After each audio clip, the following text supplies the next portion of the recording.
గత 9.5-10 సంవత్సరాలు కేసీఆర్ గారి నాయకత్వంలో ఈ రంగం ఆ రంగం అని కాదు, అటు సంక్షేమమైన ఇటు అభివృద్ధి అయినా జోడెద్దుల మాదిరిగా రెండింటినీ జోడించి అటు పల్లె ప్రాంతమైన ఇటు పట్టణ ప్రాంతమైన ఇటు పరిశ్రమలైనా అటు పర్యావరణమైన ఇటు ఐటీ అయినా అటు వ్యవసాయమైనా భారతదేశానికే ఒక దిక్సూచిలాగా అన్ని రంగాలలో అభివృద్ధిని సంక్షేమాన్ని సమతుల్యంగా నడిపింది మన నాయకుడు కేసీఆర్ గారు అనే విషయం మీకు తెలుసు. ముఖ్యంగా విద్యారంగమే తీసుకుంటే కేసీఆర్ గారి నాయకత్వంలో మనం చేసిన కొన్ని కార్యక్రమాలు బహుశా భారతదేశంలో స్వాతంత్ర అనంతరం ఏ రాష్ట్రంలో కూడా జరగలేదు అంటే అది అతిశయోక్తి కానే కాదు. ఉదాహరణకి ఒక లెక్క చెప్పాలి అంటే, ఎందుకంటే మీకు తెలిస్తే మీరు 10 మందికి చెప్తారు కాబట్టి, మీ అందరికీ తెలుసు గురుకుల పాఠశాలలే తీసుకుంటే మొత్తం భారతదేశంలో 1000 పైచిలకు గురుకుల పాఠశాలలు ముఖ్యంగా సమాజంలో విద్యకు దూరంగా ఉండి అణగారిన వర్గాలుగా గుర్తించబడ్డ వర్గాల నుంచి ముఖ్యంగా దళితులు కానీ గిరిజనులు కానీ బలహీన వర్గాల పిల్లలు కానీ మైనారిటీ పిల్లలు కానీ వారికి ప్రభుత్వమే తల్లి తండ్రిగా ఉండి అన్ని సకల సౌకర్యాలు ప్రభుత్వమే కల్పించి వారిని ప్రపంచంతో పోటీపడే పౌరులుగా తయారు చేయాలనే ఉద్దేశంతో 1000 పైచిలకు గురుకుల పాఠశాలలు పెట్టిన ఘనత మన నాయకుడు కేసీఆర్ గారికి దక్కుతుందనే మాట నేను మళ్ళొకసారి మీకు గుర్తు చేస్తా ఉన్నాను. అందులో భాగంగా 60 డిగ్రీ కళాశాలలు కూడా మన రాష్ట్రంలో మనం ఏర్పాటు చేసుకున్నాం.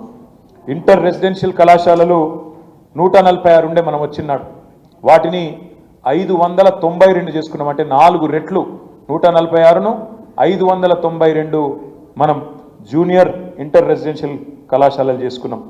ఈ రెసిడెన్షియల్ స్కూల్ ఇప్పుడే నేను మీకు చెప్పిన 294 ఉండే, దాన్ని 1022 చేసుకున్నాం. మెడికల్ కాలేజీలు మన ప్రభుత్వం రాకముందు 65 ఏళ్లలో మొత్తం మన రాష్ట్రంలో మెడికల్ కళాశాలలు కేవలం 5 ఉండే. 5ను కేసీఆర్ గారి నాయకత్వంలో 33 మెడికల్ కాలేజీలు, జిల్లాకు ఒకటి చొప్పున మెడికల్ కాలేజీలు పెట్టిన ఘనత కూడా మన ప్రభుత్వానికి దక్కుతుంది.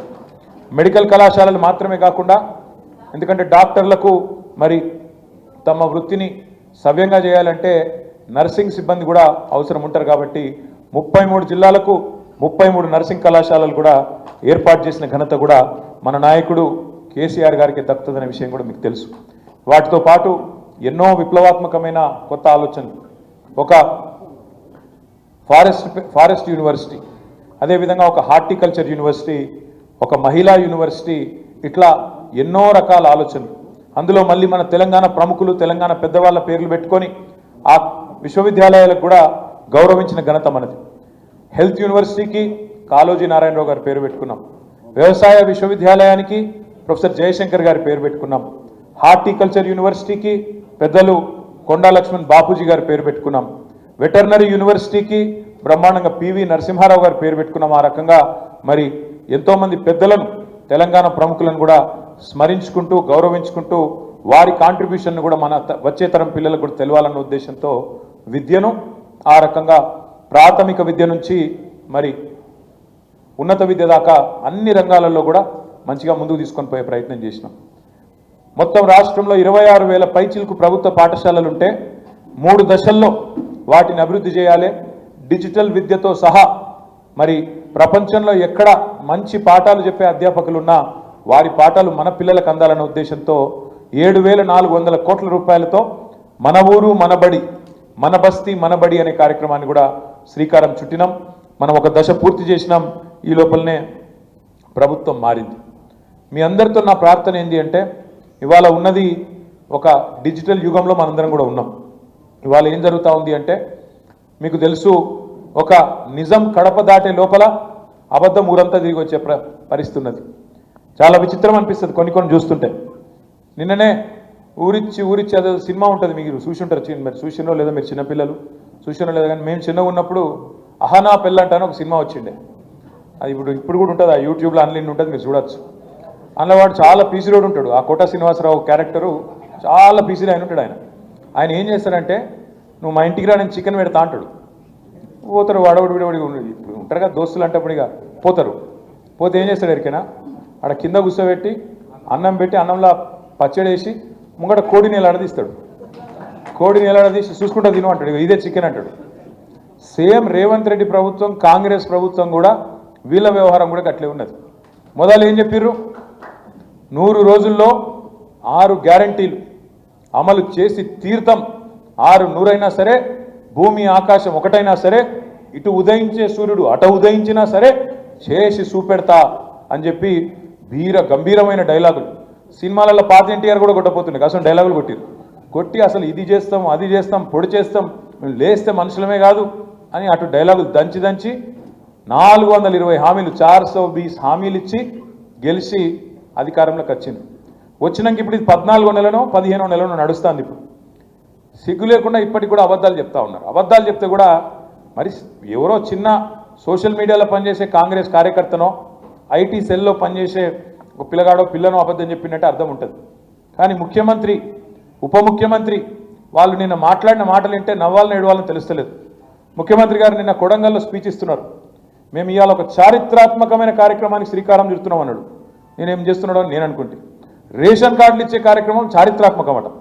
అంటే ఇదివరకు ఎవరు రేషన్ కార్డులు ఇయ్యలే, నువ్వు కొత్త చరిత్రకు నేనే శ్రీకారం చుట్టిన, రేషన్ కార్డు అనే కాన్సెప్టే నేనే కనిపెట్టిన అన్నట్టు చారిత్రాత్మకమైన కార్యక్రమానికి శ్రీకారం చుడుతున్నా అని అబద్ధం. ఇంకా ఘోరం ఏంటంటే ఉప ముఖ్యమంత్రి బట్టి విక్రమార్క గారు నిన్న చెప్తారు, ఎక్కడో మాట్లాడిన ఆయన కూడా ఒక్క రేషన్ కార్డు ఇవ్వలే టీఆర్ఎస్ ప్రభుత్వం అని బట్టి విక్రమార్క చెప్తాడు. ఇగో ఎన్ని జూట మాటలు ఉంటాయంటే వీళ్ళ ఇగో నేను చూపెడతాను మీకు. ఇది ఒక్కసారి మీకు చూడుతాం, ఇది పట్టుకోరా, నువ్వు పట్టుకోండి నేను పట్టుకుంటా, 2 నువ్వే పట్టుకుంటే ఇట్లా. ఇగో ఇది బట్టి విక్రమార్క గారు స్వయంగా మదిరే నియోజకవర్గంలో 2000 ఆయన ట్వీట్ డేట్ చూడేది 2021 జూలై 26 రేషన్ కార్డులు ఇచ్చుకుంటే దిగిన ఫోటో. ఏదో ఆయన సొంత నియోజకవర్గంలో బట్టి విక్రమార్క గారు మన జిల్లా పరిషత్ చైర్మన్ ఆనాడు లింగాల కమల్ రాజు గారు ఇద్దరు కలిసి రేషన్ కార్డులు ఇచ్చుకుంటే దిగిన ఫోటో ఇది. అబద్ధాలు ఎట్లా చెప్తారంటే ఒక ఇంత అన్యాయం ఇది జూలై 2021 జూలై 26 నాడు దిగిన ఫోటో రేషన్ కార్డు ఇచ్చుకుంటా. 1-2 కాదు మన ప్రభుత్వం ఉన్నప్పుడు మనం ఇచ్చింది 6,50,000 రేషన్ కార్డు. కానీ మనం దాని ఏదో చారిత్రాత్మక కార్యక్రమం మనం అనుకోలేదు. ఇది రొటీన్ కార్యక్రమం కదా, పేదవాళ్ళకు సంబంధించిన కార్యక్రమం కదా, మీ సేవల దరఖాస్తు పెట్టుకుంటే ఆటోమేటిక్ వచ్చేదే కదా, ఇందులో ఏం పెద్ద ముచ్చట్టున్నది అని చెప్పి మనం రేవంత్ రెడ్డి గారి లెక్క ప్రభుత్వ పైసలు దండగా పెట్టి పెద్ద సభలు పెట్టి నేను కొత్త చరిత్ర సృష్టిస్తున్నా అని చెప్పి మనం డైలాగులు కొట్టలే, సన్నాయి నొక్కలే, అబద్ధాలు ప్రచారం చేయలే. కానీ చేయకుండానే 6,50,000 రేషన్ కార్డులు ఇచ్చినాం. కానీ ఇక్కడ కూర్చున్న మా తమ్ముళ్ళకు కూడా చాలామందికి విషయం తెలియదు. కాంగ్రెస్ వాడు ఒక్క కార్డు ఇవ్వలే మీరు అనే వరకు మనం కూడా ఇవ్వలేదేమో మనకు తెలియదు కదా మనం అనుకున్నాం. అందుకే ఇవాళ వాస్తవం ఏంటి అంటే గోబెల్స్ వారసులు కాంగ్రెస్ వాళ్ళు, గోబెల్స్ వారసులు వాళ్ళు 1 కాదు 2 కాదు 420 హామీలు ఇచ్చారు.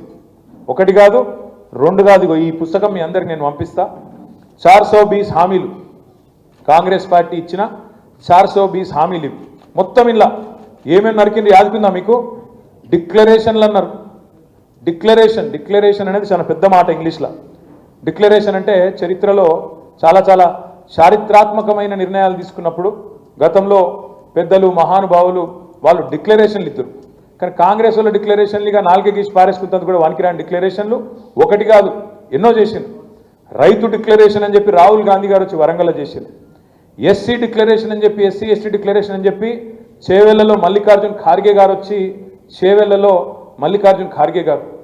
బీసీ డిక్లరేషన్ అని కామారెడ్డిలో సిద్ధరామయ్య గారు వచ్చి వారు, యువజన డిక్లరేషన్ విద్యార్థి డిక్లరేషన్ అని చెప్పి హైదరాబాద్లో ప్రియాంక గాంధీ గారు. ఇట్లా ఇక్కడున్న వాళ్ళని మార్కెట్లో నమ్ముతలేరు, వీళ్ళని నమ్మే పరిస్థితి లేదని చెప్పి ఢిల్లీకి వెళ్ళి టూరిస్టులను తీసుకొచ్చి వాళ్ళని ఒక్కొక్కరిని ముంగటబెట్టి మేము ఒక మాట చెప్పినామంటే శివగామి లెక్క మా మాటనే శిలాశాసనం అని చెప్పి డైలాగులు కొట్టి డిక్లరేషన్ల పేరిట ఉదరగొట్టింది. డిక్లరేషన్లు అంటే కూడా ఎవరు నమ్మతలేడని చెప్పి ఇంకో దుకాణం చేసారు. బాండ్ పేపర్లు ఉంటాయి కదా, బాండ్ పేపర్లు మనం రిజిస్ట్రేషన్లు సేల్ డీడ్లు అవి రాసుకుంటాం కదా, అటువంటి బాండ్ పేపర్లు పట్టుకొని బాండ్ పేపర్ల మీద అఫిడవిట్లు తయారు చేసి ఇదే బట్టి విక్రమార్క గారు అఫిడవిట్ రాసి 100 రోజుల్లో 6 గ్యారంటీలు అమలు చేస్తామని చెప్పి ఆ అఫిడవిట్ మళ్ళీ దేవుని కాడ పెట్టి దేవుళ్ళ ముంగట పెట్టి దండం పెట్టి దేవుని మీద ప్రమాణం చేస్తున్నామని చెప్పి ఆ డ్రామా చేసిండ్రు. ఆ తర్వాత ఇంటింటికి గ్యారంటీ కార్డులు అని చెప్పి గ్యారంటీ కార్డులు వంచిండ్రు. మేనిఫెస్టో అభయహస్తం అనే మేనిఫెస్టోను ఒక 420 వాగ్దానాలు ఇచ్చి అవన్నీ కూడా ఇంటింటికి ప్రతి మనిషికి చేరేటట్టు విస్తృతంగా జోసెఫ్ గోబెల్స్కి వారసుల మాదిరిగా విస్తృతంగా అబద్ధాలు ప్రచారం చేశారు. అందుకే నేను చెప్పిన నిజం కడప దాటే లోపల అబద్ధం ఊరంతా తిరిగి వస్తుంది. మీకు యాదుకుండాలి, రాహుల్ గాంధీ గారు వచ్చిండ్రు హైదరాబాద్, అశోక్ నగర్ వేయండు, ఆడ ఛాయ్ తాగిండు, ఛాయ్ హోటల్ కాడ ఛాయ్ తాగి అక్కడ తయారవుతున్న గ్రూప్స్కి తయారవుతున్న పిల్లలందరినీ పిలుచుకొని కేసీఆర్ గవర్నమెంట్లో ఉద్యోగాలు ఇయలే, భారతదేశంలో అత్యధికంగా ఉద్యోగాలు పిఎస్సి ద్వారా ఇతరత్ర కేసీఆర్ గారి ప్రభుత్వం ఇచ్చినా ఇయ్యలే, ఏం జరగలే అని చెప్పి దుష్ప్రచారం చేసి మేము వస్తున్నాం, మీరు 2 ఉద్యోగాలు ఉడగొట్టుండి, కేసీఆర్ ఉద్యోగం కేటీఆర్ ఉద్యోగం 2 ఉద్యోగాలు మీరు ఉడగొట్టండి, 2 లక్షల ఉద్యోగాలు నేను ఇప్పిస్తా మొదటి సంవత్సరంలో అని రాహుల్ గాంధీ గారు రేవంత్ రెడ్డి గారు అశోక్ నగర్లో వచ్చి ఇక్కడ పిల్లలకు వాగ్దానం చేయడం జరిగింది. మరి ఇలా 14-15 నెలలు అయిపోయింది. 100 రోజులు అన్నారు, 100 రోజులు కాదు, సరిగ్గా జూన్ 30 తారీఖు నాడు 420 రోజులు నిండుతుంది. 420 సారీ జూన్ కాదు జనవరి 30 తారీఖు నాడు కాంగ్రెస్ పార్టీ అధికారంలోకి వచ్చి ఈ వాగ్దానాలు మోసపు వాగ్దానాలు ఇచ్చి అడ్డగోలు హామీలు ఇచ్చి ప్రజలను మభ్యపెట్టి సరిగ్గా 420 దిన్ అవుతున్నది. అందుకే నేను మా విద్యార్థి విభాగం తమ్ముళ్లను నేను కోరుతా ఉన్నా, మా తమ్ముడు శ్రీనివాస్ యాదవ్ గారిని, అదేవిధంగా రాష్ట్ర వ్యాప్తంగా ఉండే మా పార్టీ నాయకత్వాన్ని, బీఆర్ఎస్ కార్యకర్తలకు కూడా నేను పిలుపునిస్తా ఉన్నాను. తప్పకుండా ఈ కార్యక్రమాన్ని విజయవంతం చేయాలని చెప్పి కోరుతా ఉన్నాను.